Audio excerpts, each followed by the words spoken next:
हम I love जय श्री कृष्ण कह सकते हैं, हम आई लव वाहे गुरु कह सकते हैं, हम आई लव जीसस कह सकते हैं, लेकिन आई लव मोहम्मद कहने पर इस प्रदेश के बच्चों को गिरफ्तार किया जा रहा है। क्या ये है वंदे मातरम? आज जब प्रदेश का युवा नौकरी मांग रहा है तो उस पर डंडे बरसाए जा रहे हैं। क्या ये है वंदे मातरम? जब बाहुबलियों की बात आती है तो उनको संरक्षण, और जब एक पीडीए की बात आती है तो उसका भक्षण। क्या ये है वंदे मातरम? आदरणीय अधिष्ठाता महोदय, मैं आपका आभार व्यक्त करना चाहूंगी कि आपने मुझे वंदे मातरम पे हो रही चर्चा में भाग लेने का अवसर दिया। 1875 में जिस समय देश गुलामी की जंजीरों से जकड़ा हुआ था, जिस समय देश में हर तरफ महामारी थी, जिस समय देश का किसान जो है वो भारी लगान दे रहा था, जिस समय देश का हर जवान ब्रिटिश हुकूमत की गुलामी कर रहा था, जिस समय देश की बहु बेटियों की आबरू हर रोज लूटी जा रही थी, उस समय बंगाल के कोने से आवाज आई वंदे मातरम। बंकिम चंद्र चटर्जी जी के द्वारा लिखा गया और रविंद्रनाथ टैगोर जी के द्वारा गाया हुआ ये गीत लड़ाई का, देश की स्वतंत्रता की लड़ाई का हथियार बना। इस देश की स्वतंत्रता की लड़ाई के लिए वंदे मातरम कहते हुए लोगों ने अपने प्राणों की आहुति दे दी।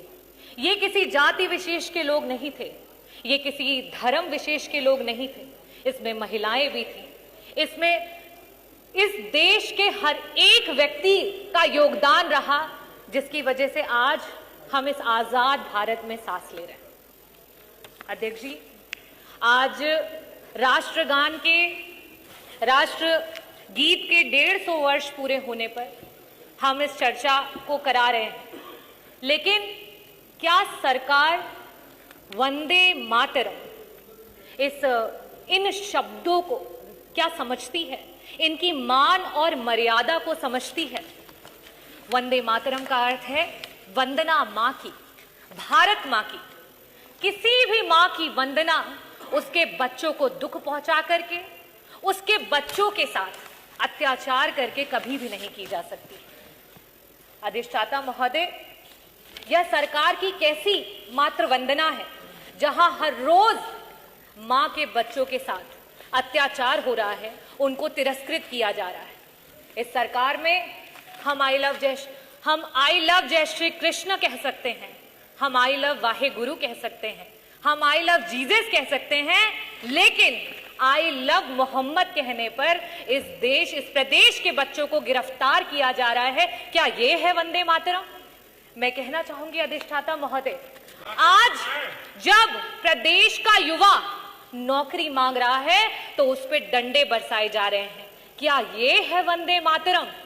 आज हर जिले के कोने कोने में कहीं ना कहीं हर रोज अखबारों में हम सुन रहे हैं कि किसी महिला को सताया जा रहा है या तो जलाया जा रहा है।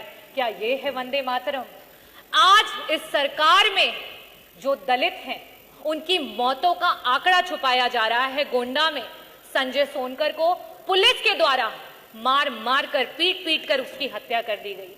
क्या ये है सरकार का वंदे मातरम? जब बाहुबलियों की बात आती है तो उनको संरक्षण, और जब एक पीडीए की बात आती है तो उसका भक्षण। क्या ये है वंदे मातरम? जब हम बात करते हैं एक आम आदमी की तो वो महंगाई की मार में चलता चला जा रहा है। क्या ये है वंदे मातरम? आज माननीय मंत्री जी नहीं है, स्वास्थ्य मंत्री जी, पता नहीं क्यों वो नाराज हो जाते हैं जब भी स्वास्थ्य की बात होती है। लेकिन जब अभी कुछ दिन पहले इसी सदन के कैबिनेट मिनिस्टर, जब उनको हार्ट अटैक आया और सरकारी अस्पतालों के इस प्रदेश के उप मुख्यमंत्री, स्वास्थ्य मंत्री और कैबिनेट मंत्री दर दर की ठोकरें खा रहे थे और आपका जो विभाग है वो गिड़गिड़ा रहा था इलाज के लिए, और समाजवादियों के द्वारा बनाए गए मेदांता में जाकर के उनका इलाज हो पाया। आज स्वास्थ्य का ये हाल है उत्तर प्रदेश में। क्या ये है वंदे मातरम? आपके पास तो तब भी इलाज का एक रास्ता था उन गरीबों के लिए। सोचिए, आज बहुत बड़ी बड़ी बातें कर रहे थे कि मुख्यमंत्री विवेकाधीन कोष से 1300,000 करोड़ का फंड जो है वो लोगों को मदद के लिए आया, लेकिन आज भी 5 लाख लोग प्रदेश में हार्ट अटैक से और 2.5 लाख लोग कैंसर से प्रतिदिन मरते जा रहे हैं। ना उन्हें इलाज मिल रहा है, ना उनको दवाइयां मिल रही हैं। क्या ये है वंदे मातरम? मैं अध्यक्ष जी ये पूछना चाहती हूं कि ये सरकार जो बार बार बताती है कि आप वंदे मातरम को नहीं पूछते हो, वंदे मातरम नहीं बोलते हो, क्या सिर्फ मुंह से बोलना है वंदे मातरम?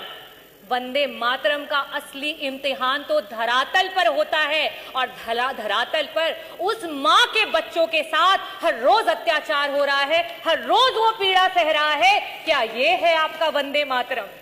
आदरणीय अध्यक्ष जी, मैं ये कहना चाहूंगी कि हमारे पुरखों ने, हमारे पूर्वजों ने, वो किसी एक जाति और धर्म के नहीं रहे।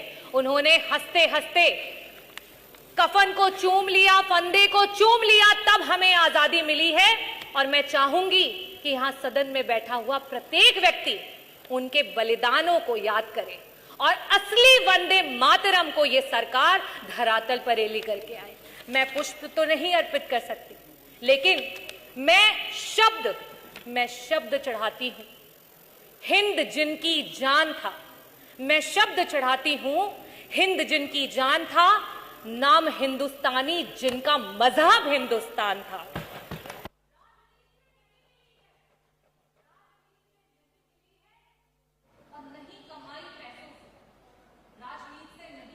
नहीं कमाई पैसों से, सौदा लहू के मोल हुआ था भगत सिंह के जैसों से। माओ ने गोली खाई थी। आप बात कर रहे हैं मां की, जिस आजाद भारत में हम हैं, माओ ने गोली खाई थी, बेटे फंदों पर लटके थे। आजादी की डोली जो आज हम आजादी की डोली कुर्बानी के कंधों पर, बदन पर बंधी थी जंजीरें, दिल मगर आजाद था। रक्त के अंतिम कतरे में भी भारत जिंदाबाद था। भारत जिंदाबाद है और भारत जिंदाबाद रहेगा, क्योंकि रविन्द्रनाथ टैगोर जी ने इस गीत को गाया, और उन्हीं के द्वारा गाया हुआ एक और गीत है, एकला चलो रे। आज प्रदेश की सरकार की जो नीतियां हैं, इस पीड़ित समाज को जिस तरीके से तिरस्कृत किया जा रहा है, आज पूरे प्रदेश की जनता इस बात से जो है हामी भरती हुई, इस बात को पूरा करने जा रही है कि एकला चलो रे।